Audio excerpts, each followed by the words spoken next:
ആകാശവാണി. നമസ്കാരം. പ്രത്യേക വാർത്താ ബുള്ളറ്റിൻ വായിക്കുന്നത് സീന ആന്റണി.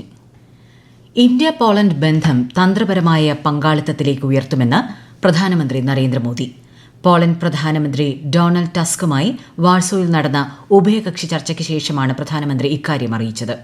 യുക്രൈൻ സംഘർഷത്തിനിടെ ഇന്ത്യൻ വിദ്യാർത്ഥികളെ രക്ഷിക്കാൻ പോളണ്ട് നൽകിയ സഹായം ഇന്ത്യയ്ക്ക് മറക്കാനാവില്ലെന്ന് പ്രധാനമന്ത്രി പറഞ്ഞു. ഉഭയകക്ഷി ചർച്ചയ്ക്ക് ശേഷം പ്രസിഡന്റ് ആന്ദ്രേ ദുദയുമായും അദ്ദേഹം കൂടിക്കാഴ്ച നടത്തി. ദ്വിരാഷ്ട്ര പര്യടനത്തിന്റെ രണ്ടാം പാദത്തിൽ പ്രസിഡന്റ് വൊളോദിമർ സെലൻസ്കിയുടെ ക്ഷണപ്രകാരം ശ്രീ മോദി നാളെ യുക്രൈൻ സന്ദർശിക്കും. പ്രഥമ ദേശീയ ബഹിരാകാശ ദിനം രാജ്യം നാളെ ആഘോഷിക്കും. കഴിഞ്ഞ വർഷം ഓഗസ്റ്റ് 23-ന് ചന്ദ്രയാൻ 3 ദൌത്യത്തിന്റെ ഭാഗമായി ചന്ദ്രന്റെ ദക്ഷിണ ധ്രുവത്തിൽ വിക്രം ലാൻഡർ ഇന്ത്യ വിജയകരമായി ഇറക്കിയതിന്റെ സ്മരണാർത്ഥമാണ് ഈ വർഷം മുതൽ ഓഗസ്റ്റ് 23 ദേശീയ ബഹിരാകാശ ദിനമായി ആഘോഷിക്കുന്നത്. ന്യൂഡൽഹിയിലെ ഭാരത് മണ്ഡപത്തിൽ നടക്കുന്ന ദിനാഘോഷ പരിപാടി രാഷ്ട്രപതി ദ്രൌപദി മുർമു ഉദ്ഘാടനം ചെയ്യും. കേന്ദ്രത്തിൽ പുതിയ സർക്കാർ നിലവിൽ വന്നതിനുശേഷം 11 ലക്ഷം സ്ത്രീകൾ ലഖ്പതി ദീദിമാരായെന്ന് കേന്ദ്രമന്ത്രി ശിവരാജ് സിംഗ് ചൌഹാൻ. ഇവർക്കുള്ള സർട്ടിഫിക്കറ്റുകളുടെ വിതരണം പ്രധാനമന്ത്രി നരേന്ദ്രമോദി ഞായറാഴ്ച മഹാരാഷ്ട്രയിലെ ജൽഗാവിൽ നിർവഹിക്കുമെന്ന് അദ്ദേഹം ന്യൂഡൽഹിയിൽ പറഞ്ഞു. 1 ലക്ഷം രൂപയിലധികം വാർഷിക വരുമാനമുള്ള സ്വയം സഹായ സംഘ അംഗങ്ങളെയാണ് ലഖ്പതി ദീദിമാർ എന്ന് വിശേഷിപ്പിക്കുന്നത്. കൊൽക്കത്ത മെഡിക്കൽ കോളേജിൽ വനിതാ ഡോക്ടർ കൊല്ലപ്പെട്ട സംഭവത്തിന്റെ തൽസ്ഥിതി റിപ്പോർട്ട് സിബിഐ സുപ്രീം കോടതിയിൽ സമർപ്പിച്ചു.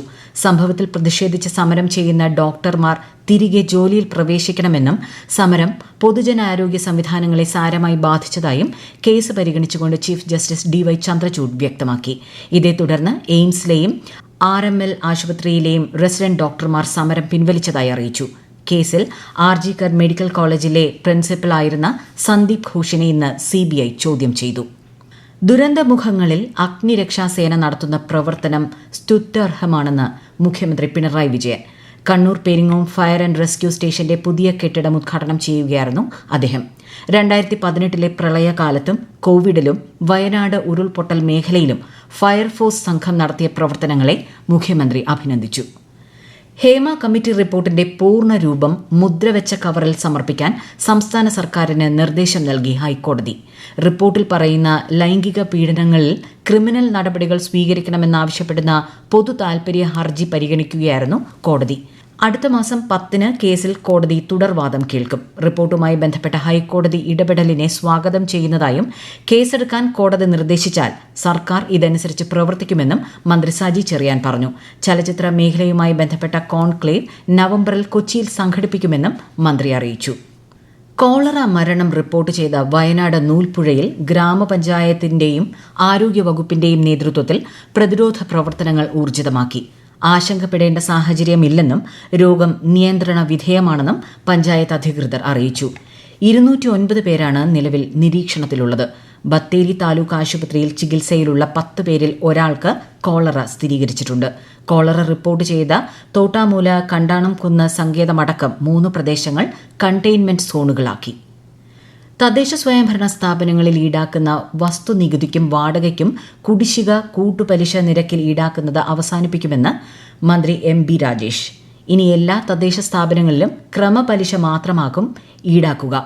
5 സെന്റിൽ താഴെ ഭൂമിയുള്ളവരുടെ കെട്ടിട നിർമ്മാണ പെർമിറ്റ് അപേക്ഷ ദേശീയപാത സർവീസ് റോഡിലേക്കുള്ള ആക്സസ് പെർമിഷൻ ഇല്ലെന്ന കാരണം ചൂണ്ടിക്കാട്ടി നിഷേധിക്കരുതെന്നും മന്ത്രി നിർദ്ദേശിച്ചു.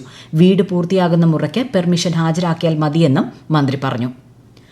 ഫലവൃക്ഷ വിളകളുടെ കൃഷി പ്രോത്സാഹിപ്പിക്കാൻ സംസ്ഥാനത്ത് ഈ വർഷം 200 ക്ലസ്റ്ററുകൾ രൂപീകരിക്കുമെന്ന് മന്ത്രി P. പ്രസാദ്. ക്ലസ്റ്റർ അധിഷ്ഠിത ഫലവർഗ കൃഷിയുടെ സംസ്ഥാനതല ഉദ്ഘാടനം ആലപ്പുഴയിൽ നിർവഹിക്കുകയായിരുന്നു അദ്ദേഹം.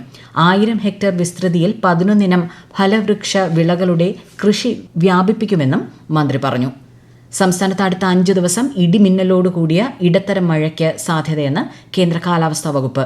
കേരളം, കർണാടക, ലക്ഷദ്വീപ് തീരങ്ങളിൽ ഇന്നും നാളെയും മത്സ്യബന്ധനം വിലക്കിയിട്ടുണ്ട്. സ്വിറ്റ്സർലൻഡിൽ നടക്കുന്ന ലൊസാൻ ഡയമണ്ട് ലീഗ് മീറ്റിൽ പുരുഷ വിഭാഗം ജാവലിൻ ത്രോയിൽ നീരജ് ചോപ്ര ഇന്നിറങ്ങും. പരിക്കേറ്റ നീരജ് ലൊസാൻ മീറ്റിൽ നിന്ന് പിന്മാറിയേക്കുമെന്ന് സൂചനകൾ ഉണ്ടായിരുന്നെങ്കിലും പിന്നീട് മത്സരത്തിനിറങ്ങാൻ തീരുമാനിക്കുകയായിരുന്നു.